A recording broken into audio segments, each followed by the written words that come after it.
tout le monde ne va pas réussir, mais pourquoi est-ce que ça vaut la peine d'essayer? J'ai discuté avec un ami ce matin et nous étions vraiment en train de revoir en fait notre parcours. De revoir où est-ce que nous avons commencé, de revoir tous les cours concernant le développement personnel que nous avons fait, voir tous les efforts que nous avons mis à l'intérieur, voir tout ce que nous avons cru quand nous avons commencé cette journée-ci. Et c'est là que nous étions en train de refléter dessus. Et quand nous regardons où est-ce que nous sommes aujourd'hui, comparé à où les autres sont aujourd'hui, comparé au chemin qu'ils ont pris, beaucoup de ces personnes-là aujourd'hui que j'ai commencé avec eux en ce qui concerne le développement personnel, travailler en soi, quand nous avons commencé cette journée-ci, le but principal, c'était comment avoir une vie meilleure, comment avoir une vie excellente, comment avoir une vie où tu n'as plus besoin vraiment de penser au billet ou bien penser au menu, penser au prix quand tu t'en vas dans un restaurant. Si tu avais une vie où tu n'avais plus vraiment besoin de regarder les prix, parce que présentement, si beaucoup d'entre nous, quand nous allons quelque part dans un restaurant, nous regardons d'abord de la droite à gauche. La droite, sur un menu d'une carte, ce sont les prix. Tu regardes d'abord, ok, ça coûte combien? Et avant maintenant de regarder ce que c'est. Et alors, imagine-toi si tu pouvais avoir une vie où le prix de toute chose ne t'intéressait mais vraiment plus. Pas parce que ce n'est pas important, mais juste parce que quel qu'en soit le prix que cela coûte, cela n'aura aucune égratignure, cela ne va vraiment rien changer dans ton compte bancaire. Imaginez si tu pouvais acheter la voiture de tes rêves, mais après avoir acheté la voiture de tes rêves, cash, quand tu regardes ton compte bancaire, rien n'a changé. Donc tu ne sais même pas si quelque chose a été enlevé ou pas. C'est cette vie-là que nous voulions avoir. Et quand je regarde aujourd'hui, beaucoup de ces personnes-là avec qui nous avons commencé, ils ont pris certains chemins que quand je les regarde aujourd'hui, je me dis seulement, qu'est-ce qui n'a pas marché? Beaucoup de ces personnes-là sont tombées dans la spiritualité, la méditation.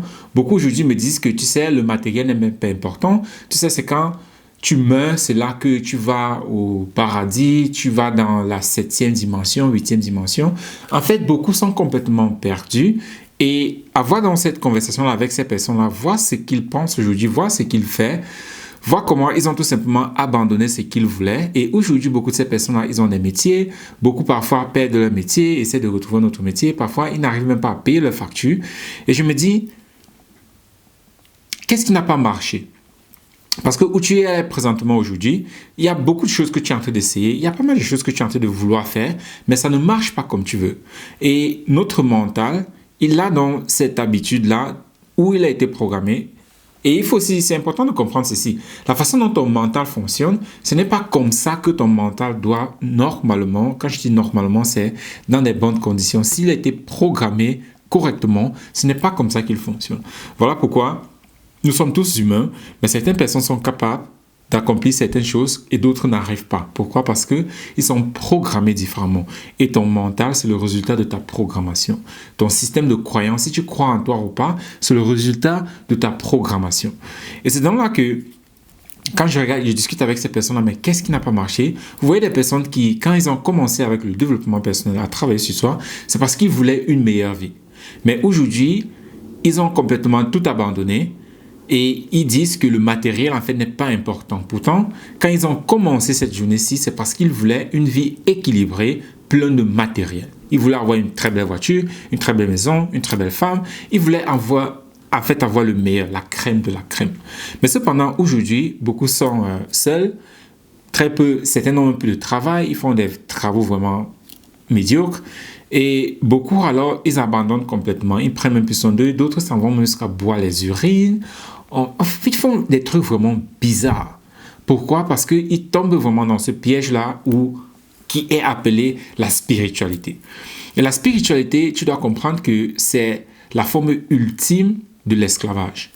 Quand je dis esclavage, c'est présentement, tu es esclave de ton mental. Ton mental décide ce que tu vas faire, quand tu vas faire et comment tu vas le faire. La preuve en est, tu ne peux pas suivre ton programme que toi-même tu as tracé. Tu n'arrives pas à devenir riche, pourtant tu veux devenir riche. Pourquoi? Parce que ton mental n'a pas été programmé pour être riche. Par conséquent, tu vis dans cette vie-là pour laquelle tu as été programmé.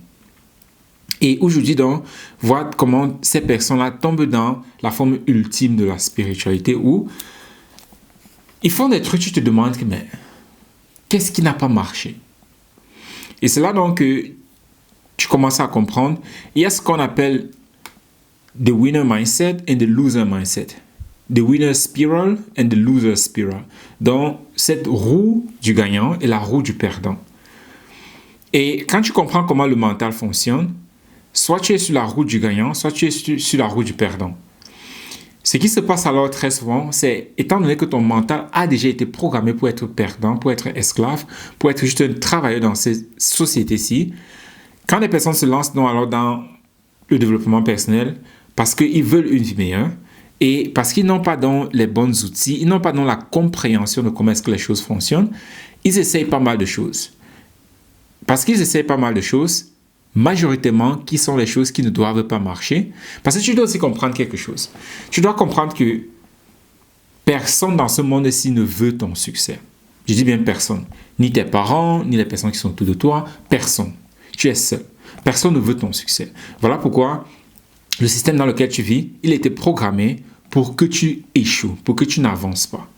Par conséquent, tout est donc fait de telle sorte que tu n'avances pas, que tu restes où tu es. Et très majoritairement, ça va toujours de où tu es et ça s'amplifie. Ça devient de plus en plus mauvais. Alors, le mental, quand tu comprends le mental, tu comprends que c'est quelque chose d'extrêmement difficile à contrôler. C'est quelque chose d'extrêmement difficile à changer. Voilà pourquoi beaucoup de personnes mettent autant d'accent sur les enfants.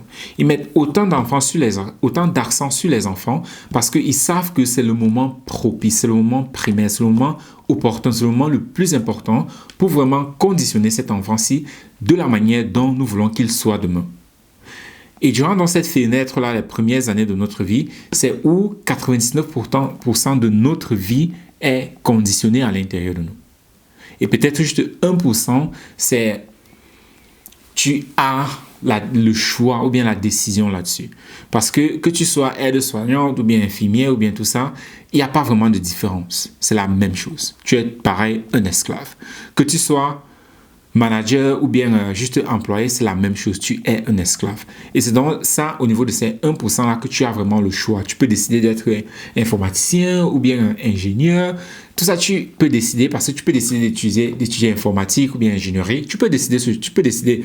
Mais en ce qui concerne est-ce que tu seras esclave ou bien maître ou bien patron, cela est déjà prédéterminé. Tu n'as pas eu d'influence là-dessus, tu n'as pas eu de choix là-dessus.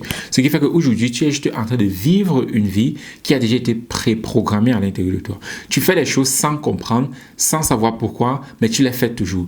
Voilà pourquoi tu fais des choses, tu te dis toujours, ok, je ne vais plus faire X, Y, Z, je ne vais plus regarder de la pornographie, je vais plus me masturber, je ne vais plus fumer, je ne vais plus boire d'alcool, je ne vais plus faire des trucs bizarres, je ne vais plus manger mauvais, je ne vais plus manger des trucs comme ça.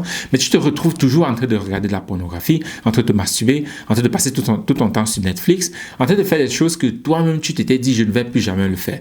Et chaque fois que tu termines ton film de pornographie, ta masturbation, tu t'en veux, tu te sens mal, tu te détestes encore plus, tu culpabilises et tu te dis je ne vais plus jamais faire cela. Mais le lendemain, te voilà de nouveau devant ton écran avec tes tissus à côté de toi en train de te masturber. Pourquoi? Parce que cet échec-là a déjà été conditionné à l'intérieur de toi. Et comme je disais, ces personnes-là avec qui nous avons commencé cette journée, aujourd'hui, parce que eux, ils ont beaucoup plus écouté leurs sentiments que la logique. Et je peux aussi comprendre que la logique, c'est quelque chose qui n'a pas été programmé à l'intérieur de nous. Et comment est-ce que la logique n'a pas été programmée à l'intérieur de nous? Si je dis 1 plus 1 égale à combien? Tu vas me dire égale à 2. Pourquoi? Parce que cela a été programmé à l'intérieur de toi de cette manière-là. Maintenant, si je dis, ok, nous sommes le 24 décembre, il y a des cadeaux au pied du sapin. Qui a déposé ces cadeaux?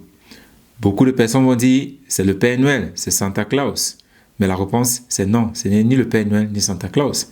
C'est peut-être moi qui ai acheté ces cadeaux ou bien une autre personne qui a acheté ces cadeaux. Mais ce n'est jamais Santa Claus qui a posé ces cadeaux-là. Ta réponse là-bas me fait comprendre que tu n'as aucune compréhension de comment le monde fonctionne. Tu n'as aucune compréhension de la réalité. Parce que si tu me réponds que c'est Santa Claus qui a déposé ces jouets-là, ça veut dire que tu ne comprends pas comment le monde fonctionne. Tu ne comprends pas comment le monde fonctionne. Et si tu continues toujours à croire au Père Noël, quelque part, tu dois commencer à comprendre pourquoi tu as des difficultés dans la vie. Pourquoi? Parce que tu ne comprends pas comment les choses fonctionnent. On ne t'a jamais appris comment les choses fonctionnent. Et par conséquent, tu n'as aucune chance. C'est juste un combat qui est perdu pour toi. Tu n'as aucune chance. Et c'est donc là que, quand je regarde ces personnes aujourd'hui, ils sont tous là dans des chemins de spiritualité. Et il y a un autre qui est en train de faire présentement, ils appellent ça Dunkelretreat. Bon, ça c'est un mot allemand. C'est quoi la traduction en français? Si tu devais traduire ça en français, c'est tu es dans une pièce complètement sombre, il n'y a pas de lumière, tu passes, je ne sais pas, 1 semaine, 2 semaines là-bas, et on te donne de la nourriture à travers une ouverture. Et dans cette pièce-là, il n'y a pas de lumière, tu as un endroit pour faire tes besoins et tu passes 1 semaine, 2 semaines en fonction du nombre de temps que tu veux passer à l'intérieur, tu passes là-bas dans l'obscurité. Beaucoup de personnes font des trucs comme ça. Pourquoi? Parce qu'ils continuent à travailler sur eux. Et tout ça remonte toujours sur le point où on est complètement englouti, emprisonné dans cette spirale-là de l'énergie où on veut constamment avoir une certaine sensation et on se dit c'est ça le changement. Et par conséquent, on commence de plus en plus à renier le physique où on se dit rien de physique n'est important. Mais tout ce que ces personnes-là ignorent, tout ce que toi tu ignores, c'est que tout est physique. Même ton mental, il est physique. Mais si tu ne comprends pas pourquoi et comment est-ce qu'il fonctionne, alors tu vas te perdre dans ces spirales-là, tu vas te perdre dans toutes ces spiritualités-là, parce qu'au départ, c'était juste du développement personnel, juste travailler sur toi, t'améliorer et apprendre énormément de choses. Et je pense aussi en soi que, pas que je pense, je sais que quand on dit développement personnel, c'est juste s'améliorer, c'est juste une amélioration de soi. Si avant, tu ne savais pas conduire une voiture et qu'aujourd'hui, tu sais comment conduire une voiture, c'est que tu t'es développé. Voilà, un développement personnel. Donc, le développement personnel, c'est continuer à s'améliorer, à développer de nouvelles aptitudes, de telle sorte que nous puissions juste être meilleurs dans la vie et par conséquent avoir aussi une vie meilleure. C'est ça, le vrai développement personnel. Mais beaucoup de personnes ont transformé cela, développement personnel, spiritualité, le bien-être. Ça va dans tous les sens. Aujourd'hui, ça va dans tous les sens. Et les personnes les plus susceptibles à cela, ce sont des personnes qui recherchent de la facilité. Parce que quand une personne va s'enfermer dans une pièce obscure pendant 1 semaine, 2 semaines, en se disant qu'en restant ce temps-là dans cette pièce, tous ses problèmes vont se résoudre, alors cette personne est juste paresseuse. Elle ne veut pas confronter la vie, elle ne veut pas résoudre ses propres problèmes, elle ne veut pas trouver des solutions. Pourquoi? Parce que la vie est physique et tout ce qui est physique est inconfortable. Pourquoi est-ce que c'est inconfortable? Parce qu'on ne t'a jamais appris à faire cela. Pour certaines personnes, parler aux étrangers, c'est normal. Mais pour certaines personnes, parler aux étrangers, c'est inconfortable. Pourquoi? Parce que on ne t'a jamais appris cela. Tu n'as jamais développé cette aptitude-là depuis ton enfance. Pour certaines personnes, ils ont développé ces aptitudes-là depuis l'enfance. Voilà pourquoi aujourd'hui, pour eux, c'est normal, c'est simple, ce n'est que normal. Mais pour toi qui n'as pas eu cette programmation-là depuis ton enfance, alors c'est extrêmement compliqué. Tu ne comprends pas comment quelqu'un peut juste aller parler aux étrangers. Ça ne sonne même pas. Pourquoi? Parce que ça ne fait pas partie de ta programmation. Et aujourd'hui, maintenant, ce sont ces aptitudes-là que tu dois développer. Voilà pourquoi on dit développement personnel. C'est toi-même qui dois développer ces aptitudes-là. Développer, ça veut dire apprendre de nouvelles choses, devenir quelqu'un de différent, de nouveau, mais il est personnel. Avant, on allait à l'école. À l'école, c'est tout le monde va à l'école. Voilà pourquoi beaucoup de personnes ne voient pas ça comme un développement personnel. Parce que c'est tout le monde qui le fait. Mais maintenant, après cela, après tes études, voilà pourquoi ça devient un développement personnel. Parce que tu le fais de façon personnelle. Il n'y a plus quelqu'un derrière toi, majoritairement, pour te dire que tu dois le faire. Tu dois aller à l'école, tu dois faire tes devoirs. Il n'y a plus quelqu'un derrière toi pour chanter, pour te faire ce chantage-là. Voilà pourquoi ça devient quelque chose de personnel. Tu le fais parce que toi-même, tu vois les bénéfices, les avantages que cela va apporter dans ta vie. Mais cependant, si tu t'emprisonnes, si tu ne comprends pas la logique des choses, tu vas te faire emprisonner quelque part où tu vas majoritairement plus t'en sortir. Voilà pourquoi tu vas voir beaucoup de personnes, quand ils commencent avec le développement personnel, à un certain moment, soit ils abandonnent parce qu'ils se disent « Ah, ça ne vaut pas la peine, c'est trop difficile, c'est trop compliqué, ça ne marche pas pour moi, moi je suis différent, moi je ne vais jamais réussir. » Ok, ils abandonnent. D'autres personnes, ils continuent, mais ils tombent dans le chemin de la facilité, dans tout ces trucs-là. Méditation, soins énergétiques, Dunkel Retreat, dans la retraite dans l'obscurité, la méditation, le shamanisme, deep tissue healing, deep tissue massage, marcher sur du feu, casser des fléchettes avec sa gorge. Il y a énormément de choses là-bas d'ailleurs. Énormément de choses. Et où on te fait croire en marchant sur du feu directement, tu vas devenir invincible. Parce que si tu as marché sur du feu, et je comprends aussi la psychologie derrière cela. Parce que la psychologie nous fait comprendre que si j'ai pu faire 50 pompes, alors je peux faire 10 pompes. C'est plus que normal. Voilà pourquoi on dit, ok, si tu as pu marcher sur du feu, pieds nus, c'est pas parler à un étranger qui sera difficile. Allez, vas-y, mais tu as marché sur du feu. Donc, c'est cette psychologie-là qu'ils essaient de développer. Mais cependant, ça ne fonctionne pas toujours. Parce que ce que j'ai fait dans un domaine n'est pas forcément ce que je vais faire dans un autre domaine. La peur que j'ai dans un domaine n'est pas forcément la même peur que j'ai dans un autre domaine. Voilà pourquoi cela ne marche pas toujours. Tu peux marcher sur du feu comme tu veux, mais tu ne vas pas pouvoir parler à quelqu'un pour lui vendre un produit peut-être de 500 €.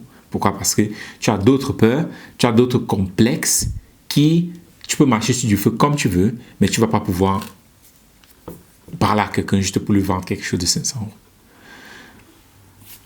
€. Un autre aspect, c'est ces personnes-là, comme j'ai dit, ils recherchent de la facilité et par conséquent, ils prennent dans ces chemins-là où aujourd'hui ils sont complètement perdus.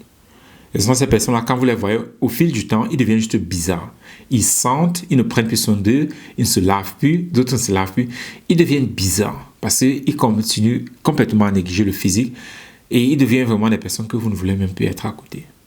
Et c'est tellement dommage de voir que des personnes qui, commençant ce cheminement, voulaient juste le meilleur pour eux, qui se retrouvent aujourd'hui en train de complètement dénigrer dénigrer la réalité physique parce que ils continuent toujours à rechercher le plaisir éphémère, à rechercher ce plaisir où tu obtiens sans rien faire.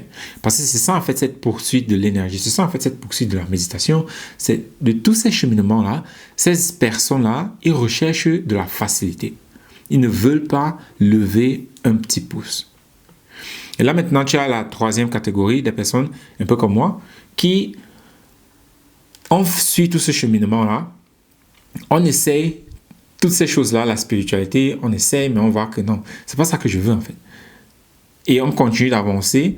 Et la chance que nous avons eue, ce n'est même pas une question de chance, mais c'est juste le courage que nous avons eu, c'est de continuer à essayer de nouvelles choses et ne jamais abandonner la raison pour laquelle nous avons commencé.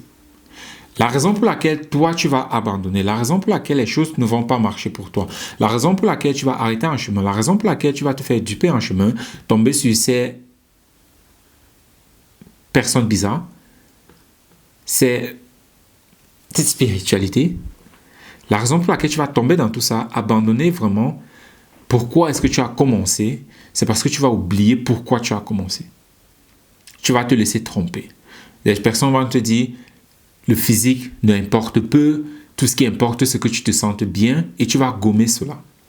Voilà pourquoi tu vas abandonner, tu vas te retrouver dans des chemins où aujourd'hui tu es tout simplement bizarre, tu sens, tu ne prends plus soin de toi, tu es un rien, personne ne t'écoute plus, tout le monde autour de toi t'évite, on te fuit parce que ce que tu fais n'a plus de sens. Voilà la conclusion. Ce que tu fais en fait n'a plus de sens. Et non seulement ce que tu fais n'a plus de sens, mais tu es pauvre, tu n'es pas riche et tu continues à leur demander de l'aide. C'est ça le problème avec ces personnes-là qui entrent profondément dans la spiritualité. Ils sont pauvres, ils n'ont plus d'argent, ils sont broke et ils sont constamment derrière toi en train de te demander des services, des faveurs. Mais je dis, mais non. Donc, c'est ça un des facteurs qui fait la différence entre toi et moi. je n'ai pas abandonné la raison pourquoi j'ai commencé. Elle est très claire. Avoir une vie financière meilleure. Et le deuxième point, c'était le courage. Le courage d'essayer quelque chose de nouveau continuellement. Parce que la raison aussi pour laquelle toi, tu n'avances pas, c'est parce que tu as fait un coup, un programme, tu as essayé un coup, un programme, n'importe quoi pour t'aider à avancer, mais cela ne t'a pas permis de voir les résultats que tu pensais obtenir. C'est un peu comme quelqu'un qui prend un programme où on dit « Ok, je vais te montrer dans ce programme comment faire 500 € par mois. » Tu prends ce programme, tu n'arrives pas à te faire 500 € par mois et directement tu abandonnes que « Ah ok, ça ne marche pas pour moi. » C'est un peu comme un enfant qui apprend à marcher, il se lève, il fait 2 pas, il tombe et puis il se dit « Marcher, c'est pas pour moi. » Et puis il arrête. C'est insensé. Mais c'est ce que tu es en train de faire. Parce que tu as essayé un coup, un programme à gauche ou à droite et cela ne t'a pas donné les résultats que tu pensais. Et par conséquent, tu as tout arrêté parce que tu te dis « Ah, ça ne marche pas pour moi. » Tu ne veux plus rien essayer parce que tu te dis « Ah, je vais encore juste perdre mon argent. » Y a-t-il des programmes dans lesquels j'ai investi où aujourd'hui je peux vraiment dire ça ne m'a vraiment trop rien apporté? Énormément. Mais cependant, quel que soit le programme dans lequel j'ai investi, il y a au moins une idée, une information qui est restée et qui s'est ajoutée à la personne que je suis. Mais est-ce que ça m'a vraiment fait donner le résultat que je pensais ou bien que je voulais en prenant ce programme-là? Sûrement non. Mais il y a certaines informations que j'ai apprises de là, que je connais et soit je les ai déjà utilisées ou bien je les utilise déjà ou bien dans le futur, je vais les utiliser.